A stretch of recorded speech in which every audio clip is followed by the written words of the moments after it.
Good afternoon. My name is Kathy Brennan, and I'm a partner at Hudson Cook and chair of our FinTech practice. I'm excited to be here to guide this discussion with practitioners from leading FinTechs and financial institutions about how they are innovating and adapting safely and responsibly in this era of digital transformation. Let's get started by welcoming our panelists. First, we have Jordan Smith. He's the Vice President of Governance, Risk, and Compliance at Even Financial. Next, we have Nicole Booth. She's the Executive Vice President of Public Affairs at Notarize. And finally, we have my friend David Tillis, who is the Chief Strategy Officer at FinWise Bank. It's good to see you all today. Welcome to everyone in the audience, and thanks for joining us in this discussion. Since this is a virtual event, our time is short, so we're going to jump right into the discussion and get to know a little bit more about each of you as we go. So Jordan, let's start with you. Even as a FinTech platform for embeddable financial solutions, and you're responsible for overall regulatory compliance and oversight for all of Even's services and managing more than 300 partners to ensure compliance for each one.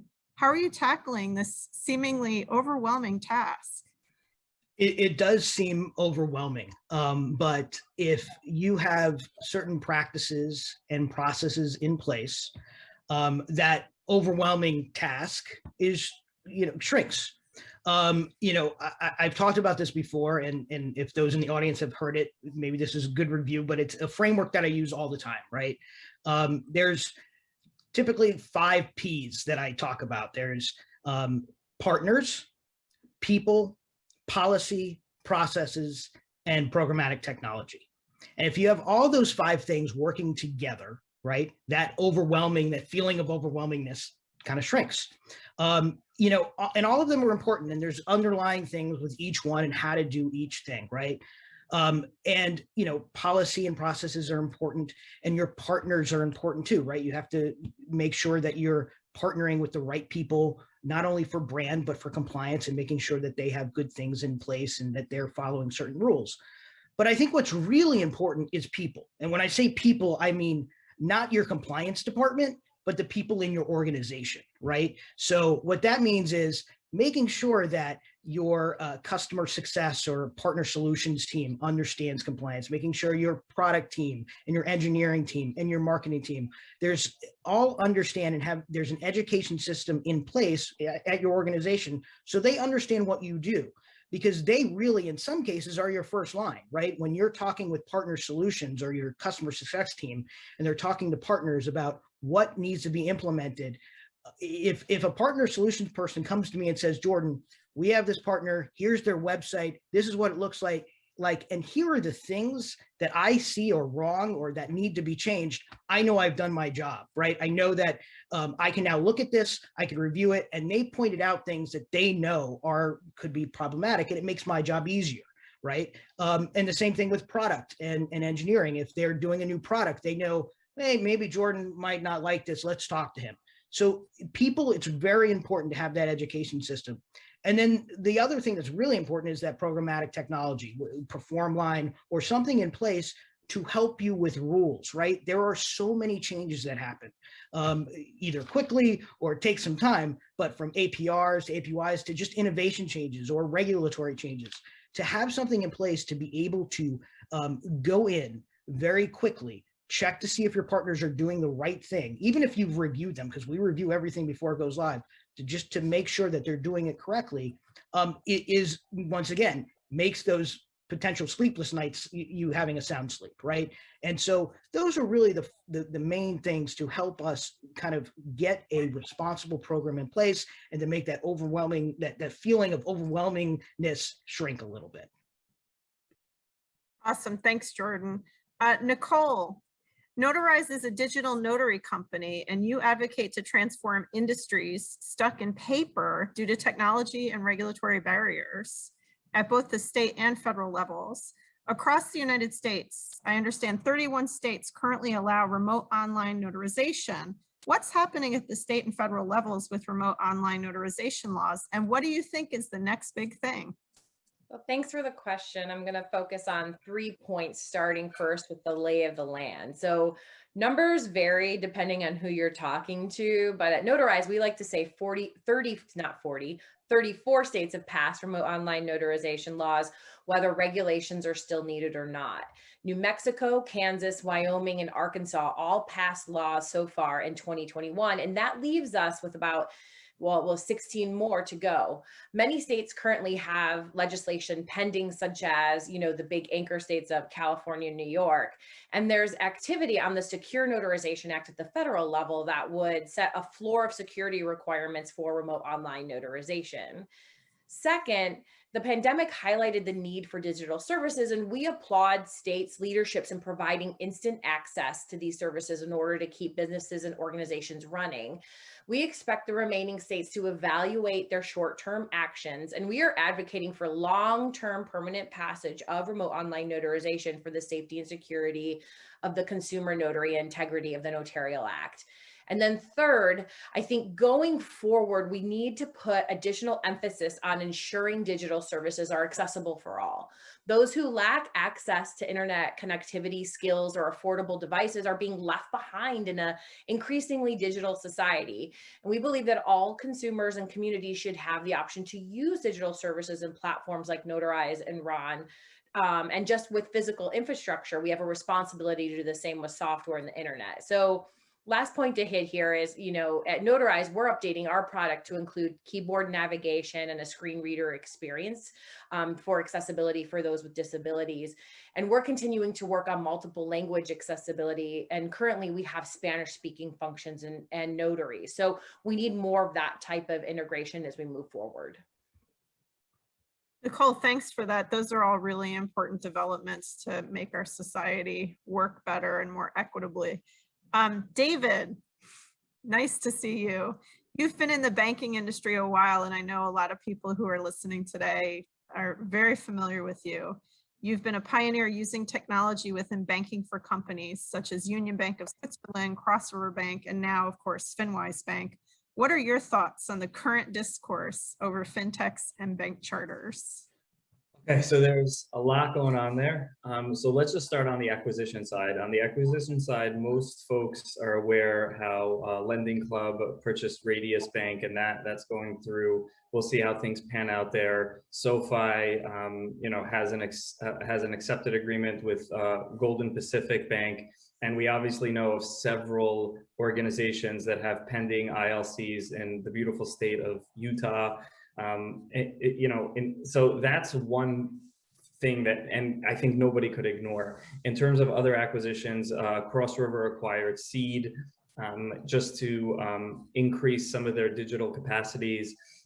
More on the partnership side, I'll just focus specifically. I mean, the partnership space has been evolving for a better part of a decade.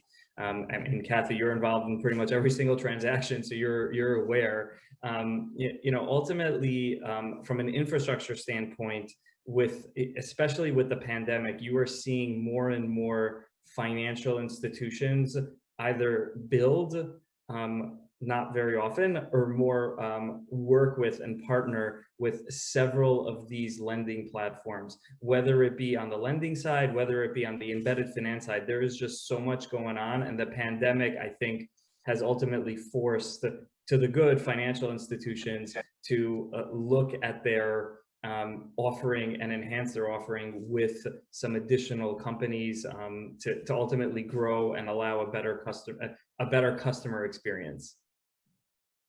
David, thank you. That's all really relevant. Jordan, we're going to hop back to you. I understand that even recently announced the launch of a plug-and-play application on Salesforce that enables financial advisors and other businesses to expand their services by instantly matching clients with real-time, personalized, pre-approved financial product offers.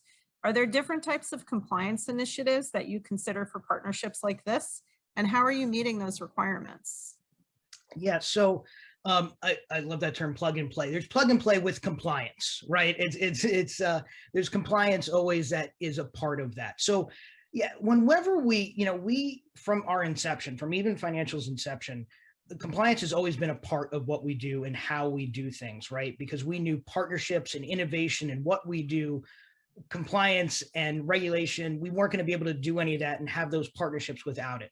So whenever we are looking at something new in order to innovate what we do and how we do it, we first look at our partners, and we talk to our partners, and we talk to people who aren't our partners, and see what's missing, and see what do they want, and see what is kind of what concerns them. And we're talking about financial advisors. They have a whole set of regulatory requirements that they have to follow as well.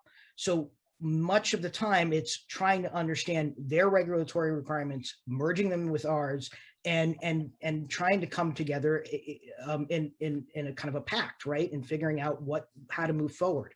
And so once we do that, then we kind of look at the platforms, right? The platforms themselves, the platforms that we are working with, the platform that they are working with, and to see if there is some way we could work together in a more cohesive regulatory way that maybe has already been vetted, especially once again, we're talking about financial advisors who are under SEC rules and all these types of things.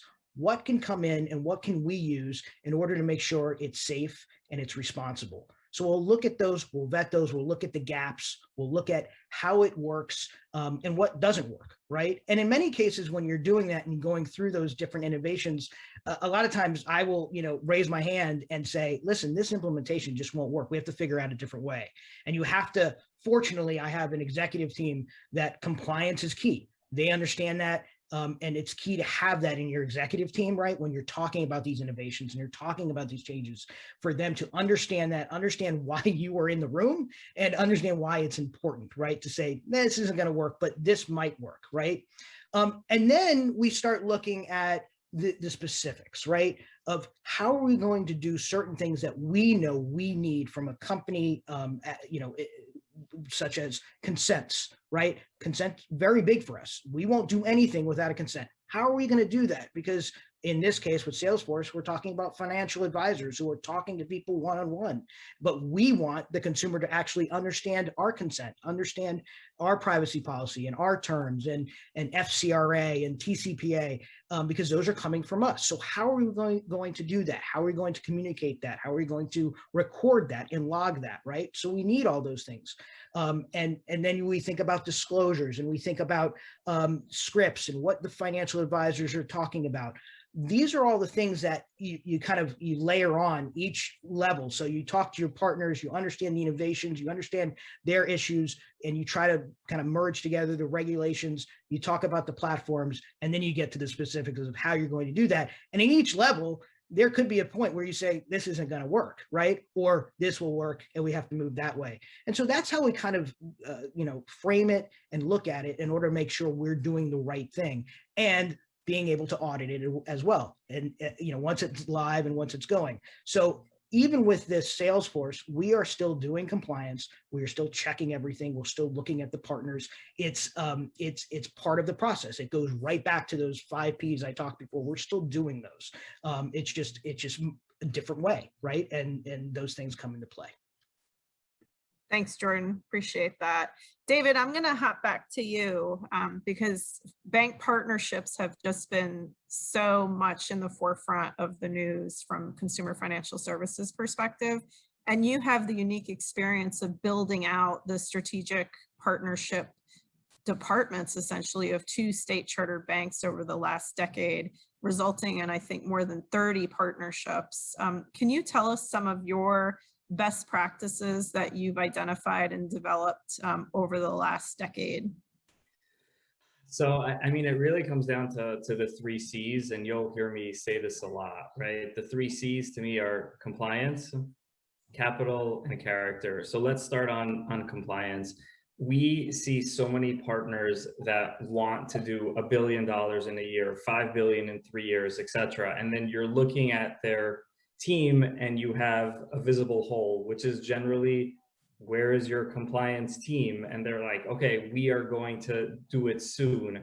And I always focus on that piece. And I always tell them, whenever you're building a lending program or a depository program or any program, and you want to build it for scale, compliance should be really one of your first hires, because you want to build it once and build it right. You don't want to do little piecemeal, put a bank partner like myself in a consent order, an MOU or anything like that. So to me, I always say, where's your compliance? Let's see the person. You'll talk to the person, and then you'll generally hear, you know, a lot of the same pieces that have to come in place, right? Policies, procedures, risk assessments, you know, very simple things that you can put in play. You know, is your compliance team reviewing the marketing before you post it on Facebook, right? Things like that are just the basics. So I always put compliance at the forefront. The next component is, you know, capital. You know, there's a very nice term that many technology companies focus on, which is, you know, they kind of like have beers over this. What's your burn rate? There is an expectation for a burn rate when you're growing. The question is how much money do you have until, you know, your next potential raise? Because, you know, if you in 4 or 5 years want to do billions of dollars in originations, you want to try to make sure that you have enough capital for at least 12 to 18 months. And, you know, this was a very interesting last year in terms of how people were able to raise money in the pandemic. But in the beginning of the pandemic, I could tell you so many companies were sweating, thinking, where am I going to get money? Am I going to survive? How are things going to pan out? So I always tell folks, you know, capital, and you want to at least have 12 to 18 months. That's in addition to, you know, having the right people in place. The last piece that I'll always focus on, and this is not specific to bank partnerships, it's specific to anything, right? It really comes down to character. Over a life of a partnership, there will be issues, whether it's compliance, whether it's capital, whether it's just, you know, retention. There are so many things that, you know, you will butt heads. And I say, okay, that is really good ideological conflict, but let's agree that we're going to figure this out together and not, you know, essentially just break apart from it. So that to me is probably the most important one. But since this is a comply conference, I started out on compliance. Awesome, David. Thank you. All of those things are so key and will continue to be critical as we move forward under this new administration. Nicole, I'm following up with you. Beyond mortgage, what other industries is Notarize working with, and where do you see the potential for remote online notarization services going forward? So when I started at Notarize last August, the first thing I asked was for a list of documents that require notarizations. And I was laughed out of the Zoom room, right? Because we were all at home too.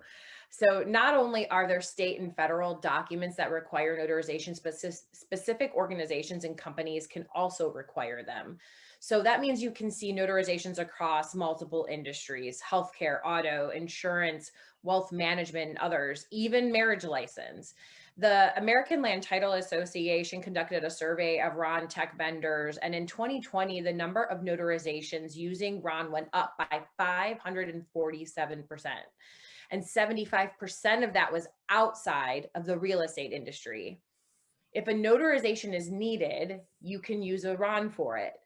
That's why when you're looking for a RON tech vendor, going back to the 3 C's and the 5 P's that I've heard in this wonderful panel, a gold standard of compliance is key. You want a RON tech vendor that can handle the patchwork of state laws and federal laws and include strong internal data protection processes. Thank you for that, Nicole. And I can tell you, having to personally try to get something notarized during the pandemic, it was quite a challenge to get that done in the state of Maryland. So I'm going to open it up a little bit for a bonus round question, which is, again, we're in a highly regulated industry, and there is a lot of movement that's happening on all sides of the financial services world.